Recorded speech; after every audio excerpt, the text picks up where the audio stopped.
So what is poppin', my loves? What is poppin'?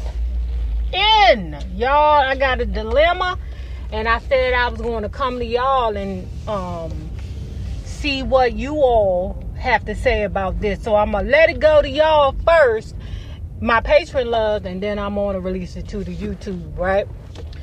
So anyway, what's going on is, so what's going on is this. I have always lived in a apartment with an excellent location, right? I couldn't afford to do both, right? I couldn't do a luxury apartment plus excellent location. That's outside my pay grade, baby. That's outside my pay grade, right? But when I got down to Atlanta, my wife could. So we live in a luxury condo with great location. And it's the same thing for my wife. My wife is also, well, she lived in Upper Marlboro for a while, and that was a great location. And her townhouse was fairly new, but it wasn't like brand new. It was probably 10 years old when she brought it back home. But anyway, it was still in a great neighborhood, right? But this is the first time for both of us that we're living in a great location and a luxury townhome. And let me just in a luxury place, right? And let me just tell y'all something. A lot of people believe that if you move down south, you can pay cheap rent, come on down to Atlanta, you don't pay number $700-800 a month. Let me tell you the truth about it. The truth about Atlanta is this. Yes, there are areas where you can live on the outskirts of Atlanta and pay, $700-800 a month for rent. But honey, not in Atlanta, where the heart of Atlanta is, where and I'm not, without giving you we're in a great neighborhood, but still, it's no cheap places in the parameter of us. It's really not, I think where we're at, everything's like $1,800 a month. That's the minimum. Okay. And that's starting at one bedrooms, $1,800 a month. And that's not including all your utilities and all that other stuff, right? So, don't be fooled. But anyway, the problem is this, or the concern is this. So the other day, me and my wife is asleep, right?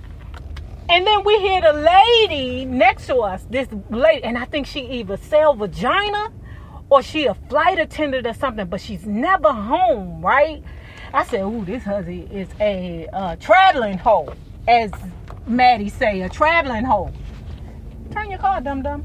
And what happens is in the middle of night, like 1:40, we can hear her next door knocking boots.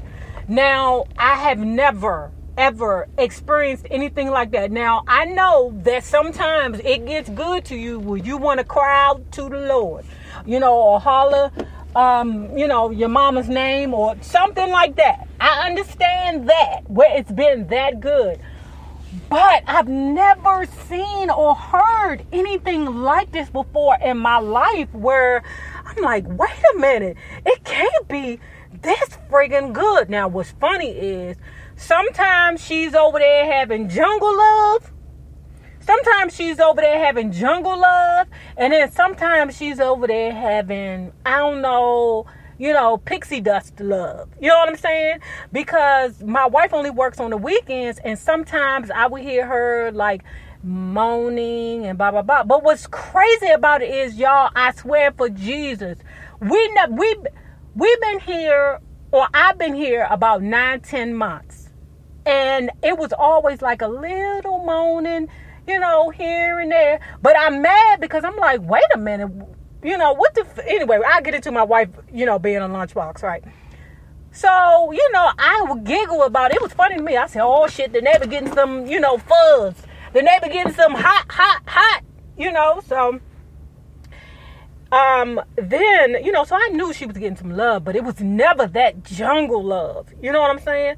So at 1:40 in the morning, she was having jungle love. My wife was so friggin' mad. I mean, she was friggin' like livid, because in her mind, just that much hollering was unreal, and she thought that she was doing it on purpose. And I tried to say, baby, calm down, because white women, from what I've seen off of porn, because I've never been in a situation with a white woman. I've never heard or seen a white woman judged before, except for on porn. And when they're on porn, and when it's on porn, it's very, very extra, right?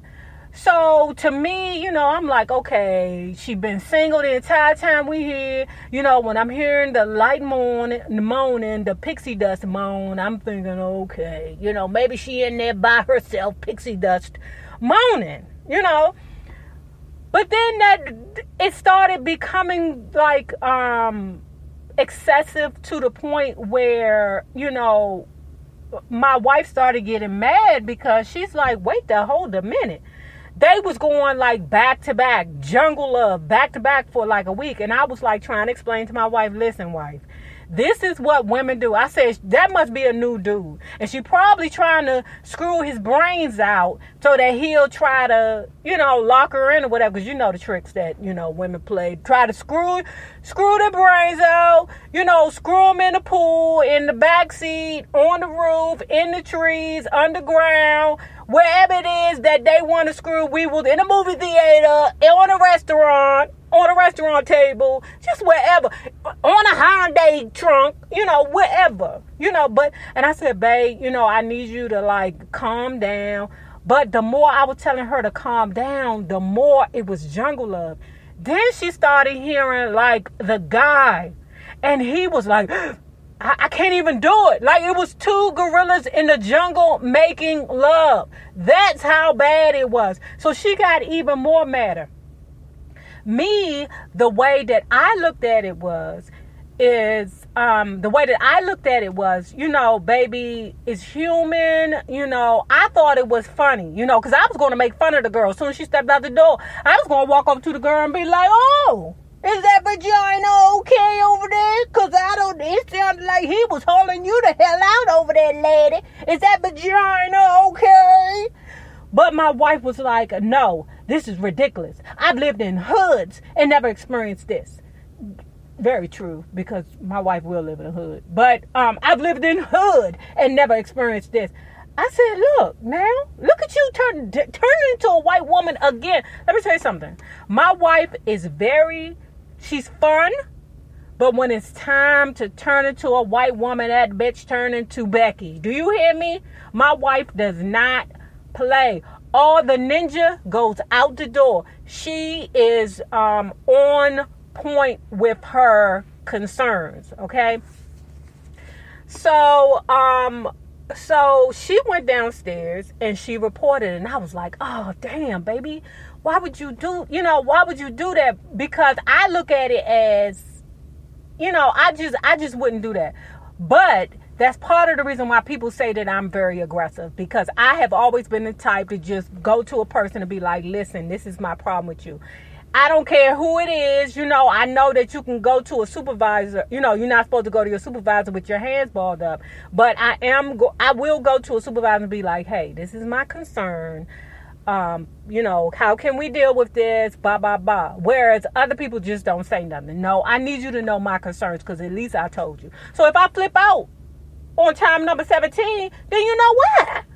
But her thing is this. I do not pay the amount of money that I pay per month to hear this bullshit. Now, I feel a certain kind of way because she wants to take it to the next step. I still want to be like, she made the noise complaint and now it's documented.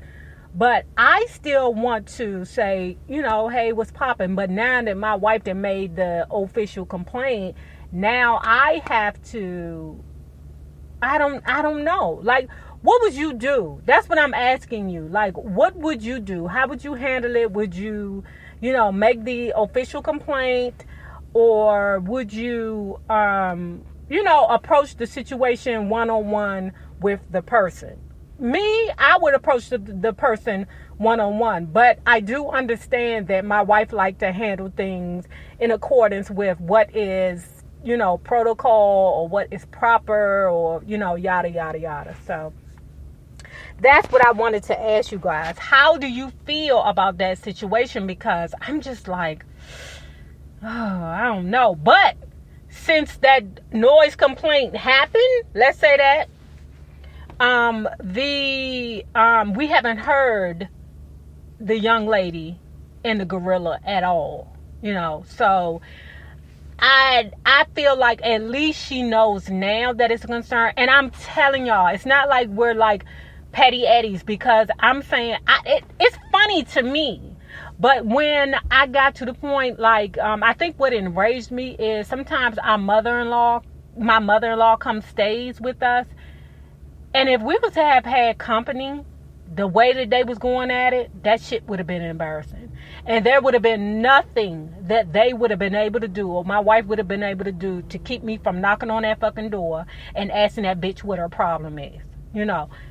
Nothing. But as long as it was between me and her, I was cool with it. But what if it wasn't? So tell me what you think, guys. Tell me, do you think that, a situation like that is, something that you overlook, or something that you deal with or don't deal with? Like, how would you handle it? All right, guys? Deuce.